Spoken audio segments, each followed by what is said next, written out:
We're going to move on then to the second part of our Solo X series. Now, for this series, we have 3 inspirational next-gen leaders who are going to share their stories of the future of leadership in retail. And each of the speakers will have around 5 to 7 minutes to speak about their story, and we're very excited to have them all with us today. So first up, please welcome to the stage the Group Managing Director for Danube Home, Mr. Adel Sajan. The CEO of Evermore Diamonds by Soroya, Mr. Rohan Soroya. Thank you, Adel. And lastly, the founder and CEO of Omniscient Fragrances and Head of Sales for Rasasai.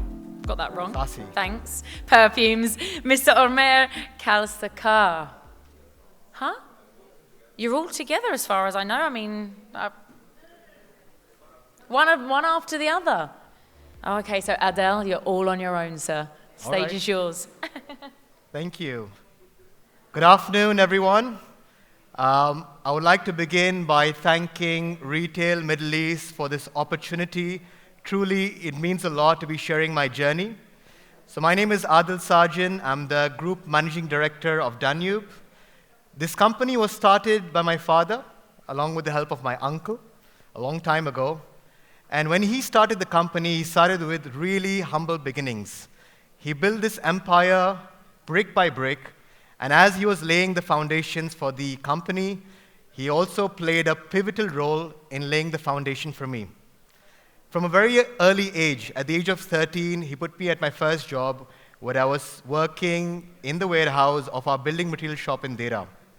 The following years, I worked in sales, in marketing, in procurement, and my first real job that I was given by him was when we had just started our retail business, Danube Bilmart, and I had been given the role of a buyer, where I had been given a budget of $1 million to start the chandelier division. Now, being a 19-year-old boy, having no interest at interior design back then, I had no idea what starting a division meant like. So I took a trip to China, in a city called Guzhou, which is known as a city of lights. It has 6,000 chandelier shops with 10,000 factories behind it. Me and this newly hired Chinese translator went door to door, starting this department. When I graduated, I was super keen in joining the family business, and I had 2 paths in front of me. So we had one, which was our super successful building material business, very well established. We were doing a revenue of about 1.5 billion a year back then. And the second option was our newly founded retail business, which was doing 100 million in business, and we were losing 10% on it, and was on the verge of shutting down. Now, I always feel that a crisis is an opportunity that should not be wasted, and I saw my opportunity. And I told my dad that, look, I want to take this business, give me 2 years to turn this around. And if I can, in the coming years, if it is successful, this can become a cash cow for our company. So he gave me that full trust at the age of 21, where I took the reins of Danube Bilmart back then. So the first 2 years, we took a lot of hard decisions. We shut down half our loss-making stores. We added a lot of retail professionals. We set up our standard operating procedures, set up a state-of-the-art warehouse facility. Now, for most of the retail gurus over here, this is pretty basic stuff. But for us back then, coming from a building material background, it was super challenging. After our foundation was set, within 2 years, I took the company to break even. We rebranded our brand from Danube Bilmart to Danube Home, where we created a concept, and we were ready for the next stage of our evolution, which was growth. So I went back to my father, and I told him that, look, it was the year 2015, I want to grow this business from 100 million to 1 billion revenue per year in 5 years. So I didn't just say 10x because it sounds cool. We did a lot of research, due diligence, saw how much our competitors are doing, saw the potential of a market, and I had a basic roadmap. After I got the blessings of my father, the first thing I did was took about 35 people of my senior leadership, and I took them 9 hours away to Bali. So this is the first time our team is going for an outbound excursion. The first 3 days, we had fun. We went river rafting, skydiving, bungee jumping, did all kinds of things, and people loved it. And that was the trip. It was so critical because we created the culture of our company, which we call one team, one goal, and it still exists today. On day 4, we were having a bonfire by the beach, and that's when I spoke to my team, hey guys, look, by 2020, I want to grow this business by 10x to $1 billion. And I promise you that the next few years are going to be super challenging, but if you're able to sail through it, if you're able to work passionately, I promise you that 5 years from now, you'll be part of a success story, and all of you are going to be leaders in your own domain. Today, out of 35, 34 are still working with us, and they are leaders in their domain. Now, fast forward 2020, we had a target of 1 billion. We didn't touch $1 billion. We touched 800 million, which is an 8x journey. But for me, more than hitting the top line numbers, I was happy because we were hitting the bottom line numbers, and we were able to create a business that was cash flow positive for our group. 2020 was an interesting year for everyone. COVID happened, everything went for a toss, and suddenly there was a lot of focus on e-commerce. Now, luckily for us, we had put in a lot of resources a few years before, so we were ready, but we were not ready for a 5x growth overnight. So we had to really reallocate all our resources. And to make a mark in the e-commerce industry, our marketing team came up with a concept called the Mad Red Sale. Now, we didn't have the budgets to compete with the likes of Amazon and Noon. It was super back then because they have big marketing budgets, huge revenues. E-commerce is fairly new for us. So how do we create a mark with lesser budget? So we had to be innovative. And we came up with a plan to launch our first Mad Red Sale. The marketing team was like, look, Adel, we need to go to Skydive Dubai and jump off a plane to announce the Mad Red Sale. So we did that spending less than $20,000, and the kind of reach it got was unbelievable. We've continued with that momentum in the few years. I'm just going to show you a small video for those who have not seen it. Can we have the Mad Red Sale video, please? Audio, if possible.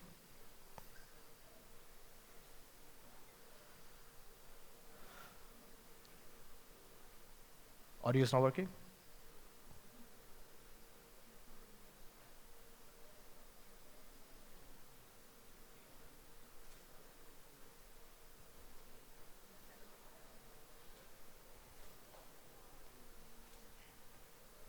That's it, thank you. So that was a snippet of the Mad Red Sale. Believe me, it looks a lot cooler with the music on the background. But in short, the first year was from jumping from the sky, the second year was from the sea, and the third was from land. Something innovative, something cool, something different. Now, we all know that Dubai is a place which is a city of the world. The maximum number of franchises in the world are in Dubai, right? You go to Dubai Mall, it's filled with them.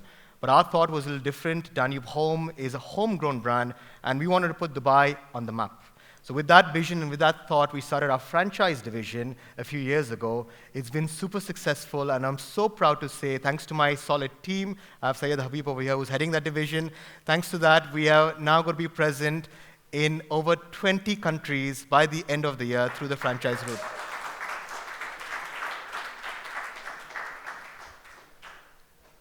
Now, being a sports enthusiast, I love sports, I've been playing, and when I was analyzing Dubai as a market, I found that Dubai has the best of everything. You name shopping malls, big furniture shops, restaurants, hotels, but for some reason, when it came to sports, there wasn't a single indoor sport facility which was multi-sport and open 365 days a year. And I always wondered, because you have 30 by 30, there's so much focus on fitness, why don't you have that? So when we identified that gap in the market, we're very proud to say that we have recently, last week, had the soft launch of Danube Sports World, which is open in the heart of Dubai. This is going to be the largest indoor sports facility in Middle East and Asia at the moment. Again, I haven't spent a single dirham of marketing yet, but every party I go to, people always commend about the project, that really good job. So I'm really happy that all these innovative techniques of finding a way around really help, and it's worked for us. Can we just have this Sports World video, please? Just to give you a small snippet.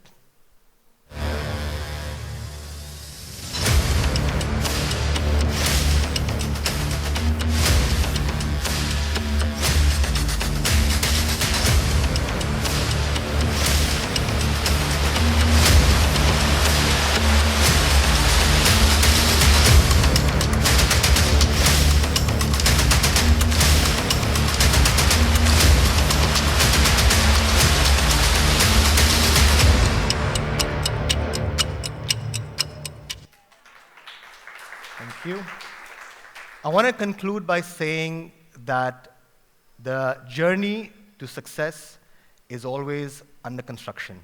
This journey was started by my father 30 years ago, with $30,000, and today Danube Group has become one of the well-renowned brands in the region.